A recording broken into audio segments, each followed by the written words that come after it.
الماس کے پاس ایک رشتہ دیکھنے والی آتی ہے اور کہتی ہے کہ آپ کو میں نے کہا تھا کہ آپ میرے بیٹے کے لیے اچھی سی لڑکیاں ڈھونڈیں گی۔ الماس کہتی ہے ہاں میں نے دیکھی ہیں 3 لڑکیاں، آپ دیکھ لیں ان میں سے آپ کو کون سی پسند آتی ہے۔ وہ کہتی ہے باہر میں نے ایک لڑکی بیٹھی دیکھی تھی، اس کا نام سنبل تھا، آپ مجھے بتا سکتے ہیں کہ وہ کون ہے؟ الماس کہتی ہے وہ میری بیٹی ہے، اس کے پیپر ہو رہے ہیں، اب اس کے پیپر ہو گئے ہیں اور اس کا رشتہ بھی طے کیا ہوا ہے، بس اس کی بہت جلد شادی ہونے والی ہے۔ آپ کے لیے میں نے اور لڑکیاں دیکھی ہیں، دیکھ لیں آپ کو کون سی پسند آتی ہے۔ نشا کمرے میں بیٹھی ہوتی ہے، ساتھ کی امی آتی ہے، وہ کہتی ہے بیٹا کھانا کھا لو، تم نے کل کا کچھ نہیں کھایا، تم ٹینشن فری ہو دو، ساتھ گھر پہ نہیں ہے، اب تمہیں ڈرنے کی کوئی ضرورت نہیں ہے اور ساتھ کی ساری باتیں اپنے دل سے بھلا دو، ایسا نہیں ہے بس تم پہ اسے غصہ آ گیا تھا۔ ساتھ کی امی کہتی ہے کہ میں نے تمہارا ویزا کے لیے اپلائی کیا ہے، تم بہت جلد اپنے بھائی کے پاس چلے جاؤ گی۔ نشا سوچتی ہے کہ آنٹی نے کسی طرح بھی مجھے یہاں سے جانے نہیں دینا، وہ کس طرح مجھ سے جھوٹ بول رہی ہے، مجھے پتہ ہے اگر میں وہاں چلے گی میں نے سب کچھ اپنے بھائی کو بتا دینا ہے، اسی وجہ سے یہ ڈر رہی ہیں اور مجھے وہاں جانے سے روک رہی ہیں۔ ساتھ کی امی کہتی ہے بیٹا آپ تو تم خوش ہو گئی ہو نا، چلو اب کھانا کھا لو۔ ساتھ کی امی نشا کو فون دیتی ہے، وہ کہتی ہے یہ لو میں نے تمہارے لیے نیا فون لیا ہے، اس کے اندر میں نے آلیان کا نمبر ایڈ کر دیا ہے، اب تم آلیان کو کال کر سکتی ہو۔ نشا وہ موبائل دیکھ کے بہت خوش ہوتی ہے اور آلیان کو کال کرنے لگتی ہے۔ ساتھ کی امی کہتی ہے ابھی آلیان کو کال مت کرو۔ نشا آلیان کو کال کرنے لگتی ہے، ساتھ کی امی وہی کمرے میں ادھر ادھر گھوم رہی ہوتی ہے اور نشا کہتی ہے کہ اب یہ کمرے میں کیا کر رہی ہے، انہیں کمرے سے باہر جانا چاہیے۔ پھر نشا اپنے بھائی کو کال کرتی ہے اور کہتی ہے کہ آلیان بھائی آپ کیسے، مما ٹھیک ہے نا؟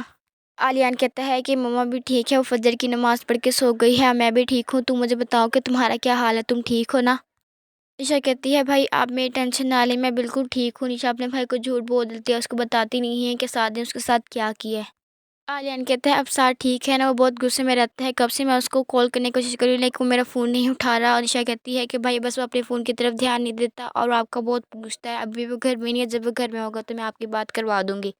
نشا جب اپنے بھائی سے بات کر لیتی ہے تو سعد کی امی کہتی ہے کہ نشا بیٹا تم مجھے موبائل واپس کر دو، تمہیں پتہ ہے نا اگر سعد کو پتہ چلا تو سعد بہت غصہ ہوگا تو میں پھر مارے گا۔ اور نشا کہتی ہے کہ مجھے پتہ تھا کہ آنٹی نے مجھ سے موبائل لے لینا ہے، انہیں ڈر ہوگا کہیں میں اپنے بھائی کو بتا نہ دوں سعد کے بارے میں۔ الماس گھر آتی ہے اور انہیں کہتی ہے کہ تم مجھے بتاؤ کہ پارلر کے باہر تم کس سے ملی تھی، وہ کون لڑکا تھا؟ قاسم کہتا ہاں مجھے بھی اس سوال کا جواب چاہیے، تم مجھے جلدی سے بتا کہ وہ کون تھا۔ نیہا کہتی ہے کہ مجھے نہیں پتا کہ وہ کون تھا، پلیز آپ مجھ پہ اس طرح شک نہ کریں، میں آپ کو نہیں بتا سکتی کہ وہ کون تھا۔ الماس کہتی ہے مجھے سب کچھ پتہ چل گیا وہ کون تھا، اب تم تو بس جھوٹ ہی بولو گی نا اس کو بچانے کے لیے۔ قاسم کہتا ہے کہ میں تمہیں ابھی اس گھر سے باہر نکالتا ہوں۔ تبھی سنبل کہتی ہے کہ بھائی میں آپ کو بتاتی ہوں کہ سب کچھ کیا ہوا۔ سنبل کہتی ہے کہ وہ لڑکا مجھے فالو کرتا آ رہا تھا، میں نے ایک دن بھابھی کو بتایا تو بھابھی بس اس کو سمجھانے گئی تھی، پتہ نہیں کس طرح کسی نے اس کی ویڈیو بنا دی اور الماس کو دکھا دی۔ الماس سنبل کہتی ہے کہ سنبل بیٹا تم اپنی بھابھی کو بچانے کے لیے اس کا الزام اپنے سر پہ کیوں ڈال رہی ہو؟ قاسم کہتا ہے اگر ایسی بات ہے نا تو میں ابھی نیہا کو طلاق دیتا ہوں۔ نیہا کہتی ہے پلیز قاسم آپ مجھے طلاق نہ دے۔ پھر وہ رانی کو بلاتی ہے، وہ کہتی ہے کہ رانی قاسم کو بتاؤ کہ اس دن وہ پھول کس کے لیے آئے تھے؟ وہ کہتی ہے کہ سنبل بازی کے لیے وہ پھول آئے تھے۔ اور نیہا کہتی ہے کہ قاسم میرا آپ کو کوئی ارادہ نہیں تھا دکھ پہنچانے کا، بس میں آپ کو بتا نہیں سکتی تھی کیونکہ میں نے سنبل سے وعدہ کیا تھا کہ میں کسی کو کچھ نہیں بتاؤں گی، اس لیے میں نے آپ لوگوں کو کچھ نہیں بتایا، لیکن مجھے آپ سے یہ امید نہیں تھی کہ آپ سے میں اتنی محبت کرتی تھی، اس کے باوجود میں آپ نے میری محبت کا یہ صلہ دیا مجھے۔ ساتھ گھر آتے ہوئے کہتے ہیں کہ دیکھو کس طرح چین کی نیند سو رہی ہے، یہ میری نیند اڑا کے اس کو تمہیں ابھی بتاتا ہوں، اس کی وجہ سے آج مجھ سے معام ناراض ہے۔ ساتھ بیڈ پہ بیٹھتے ہیں اور نیہا کا گلا دبانے لگتا ہے، نیہا اٹھتی ہے اور کہتی ہے کہ مجھے پتا تھا کہ تم اب یہی کرو گے، مجھے پتا تھا کہ تم مجھے مارنے کے لیے اور کچھ کرو گے نہیں، کہ وہ کمرے سے باہر بھاگ جاتی ہے۔